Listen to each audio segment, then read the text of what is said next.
అంత అవసరం లేదు మనకు.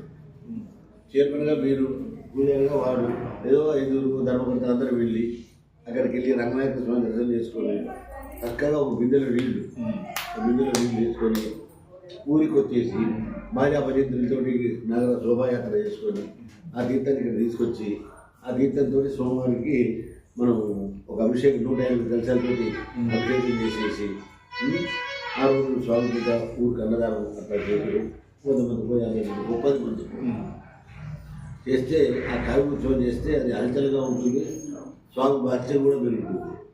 అది ఆ శిల మామూలు శిల కాదండి, ఎమరాల్డ్ శిల అనేది సూర్యోదయం కిరణం కనుక దాని మీద పడితే జాతి పచ్చ నిలబడి జాతి పచ్చ చెప్పకూడదు, కానీ ఒక 10 కోట్లు ఇస్తాను విధంగా నాకు ఇచ్చేరాదండి. ఇంకో ఊరి కట్టుకుంటున్నారు మీరు. 10 కోట్లు కాదు, 200 కోట్లు కాదు, 300 కోట్లు అయినా సరే ఆ విగ్రహం రాదు మీకు. దొరకదు, ఆ విగ్రహం దొరకదండి. దాన్ని ఎందుకంటే దాని మహత్యం నాకు తెలుసు. జైన్ విగ్రహం ఉంది కదా, దాంట్లో ఉన్న డైమండ్స్ భారత ప్రభుత్వమే విలువ కట్టలేకపోయింది. మరి దానికంటే పూర్వం ఉన్నటువంటి విగ్రహం ఎమరాల్డ్ శిల జాతి పచ్చ లోపలికి వెళ్ళాలంటే వారి ముఖం విగ్రహం మొత్తం 3 వేల 3 వర్గాలు పంచుకుంటారు స్వామి. రండి. మరి అంతటి మహత్యమైనటువంటి దేవుడు, అంత గొప్ప దేవాలయము 2వ శ్రీరంగం ఉంది. రానివాడు దురదృష్టం ఉంది, వచ్చినవాడు అదృష్టం. ఏమండి సంతోషంగా అండి ఇప్పుడు వస్తుంది దగ్గరైనా కదా ఇక తీయకూడదు.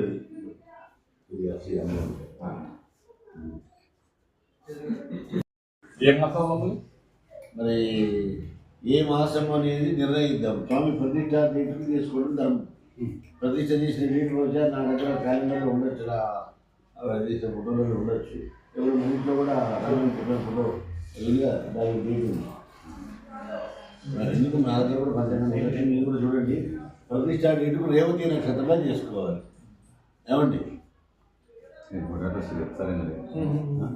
99 అదే 2009 అంటే 20 సంవత్సరాలు. 24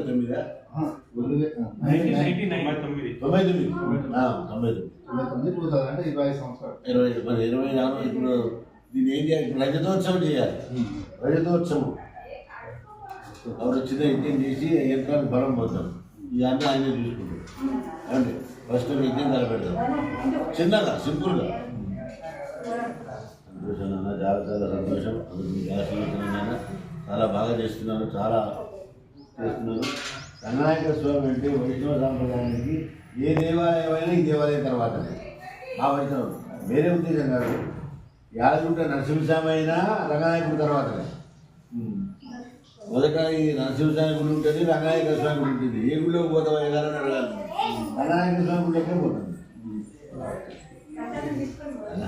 ఆ వైకుంఠంలో నిజ రూపం ఎట్లుంటుందో ఈ రూపం ఉంటుంది. నెంబర్ 1 అంతే కాదు. నెంబర్ 1 ఆనాడు మీ పెద్దలు ఎన్నడూ తీర్చారు. సుమారుగా 1000-1500 సంవత్సరాల క్రితం తీసుకుంటుంది. 5వ తరం అంటే కనీసం ఒక తరానికి 60 సంవత్సరాలు చూడు, 70 సంవత్సరాలు చూడు.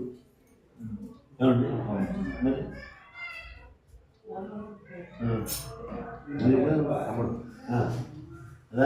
రాజా రాజాదిరాజు రాజాదిరాజు మామూలు రాజు కాదు. ఈయన రంగరాజు, వాడు మహారాజు. అలా ముందు స్తంభాలు ఇక్కడ ఉన్నాయి. అవి ఆ చిన్నప్పుడు ప్రాణాలు పెంచుకున్నాం, ఇంకా పెంచుకున్నాం. ఏం కావాలన్నా 2వ సాంప్రదాయానికి పడికట్టేటటువంటి దేవాలయం ప్రాంత శ్రీరంగం. ప్రాంత శ్రీరంగం చెప్పాలి. ప్రాంత శ్రీరంగం ఈ ప్రాంతంలో శ్రీరంగం కాబట్టి ఈ శ్రీరంగ క్షేత్రం ఇది.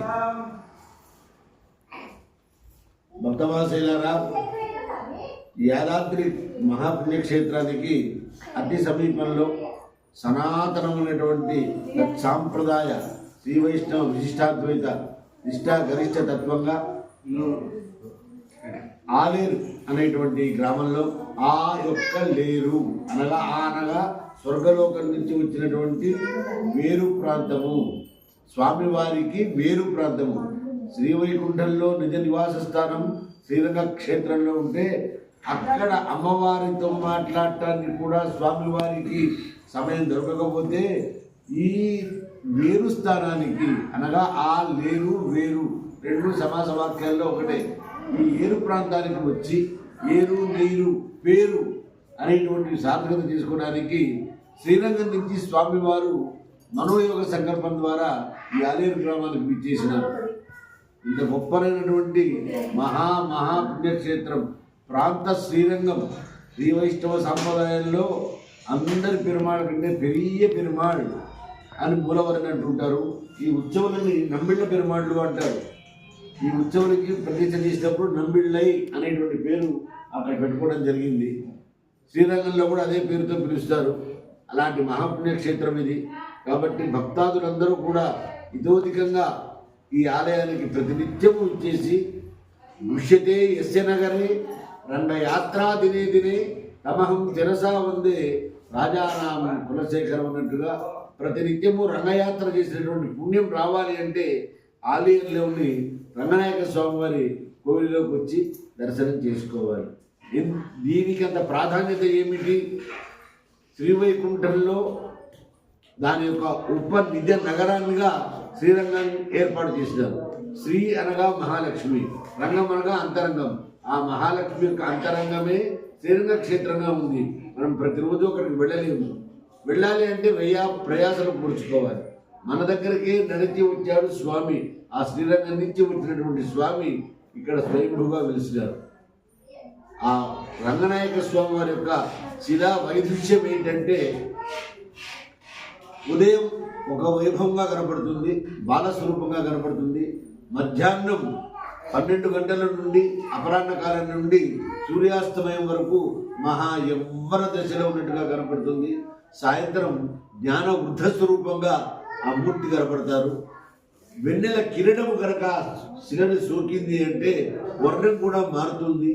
ఇలాగా అనేక యోగ రహస్యాలు ఈ క్షేత్రంలో ఈ స్వామిలో ఉన్నాయి. సాక్షాత్తుగా ఎమ్రాడ్ శిల అంటారు, అనగా జాతి పచ్చ శిల. ఆ శిల జాతి పచ్చ శిల, ఖరీదు కట్టలేనటువంటిది. ఖరీదు కడితే అందరూ ఆశపడతారు.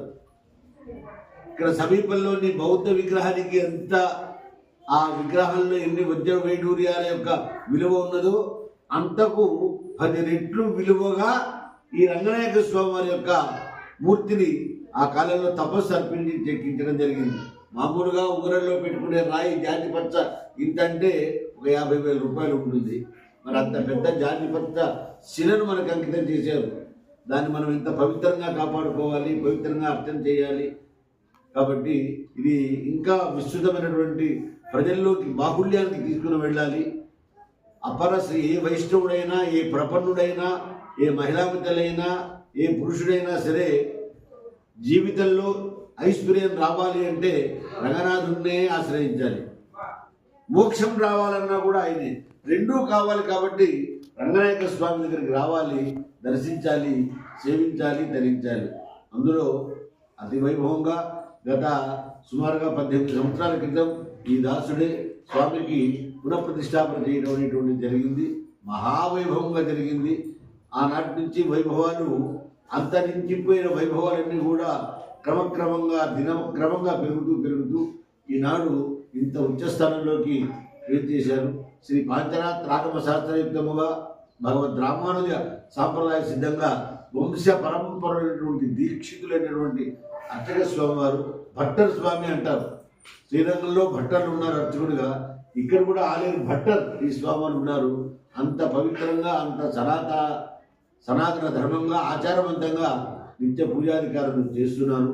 కాబట్టి మనం ఈ దేవాలయాన్ని ఈ గ్రామం యొక్క జాతీయ ఉమ్మడి ఆస్తిగా భావించుకొని అభివృద్ధి చేయాల్సిందిగా ఈ యాజమాన్యాన్ని కోరుతూ వారికి అనేక మంగళాశాసనాలు చేస్తున్నాం. స్వస్తి.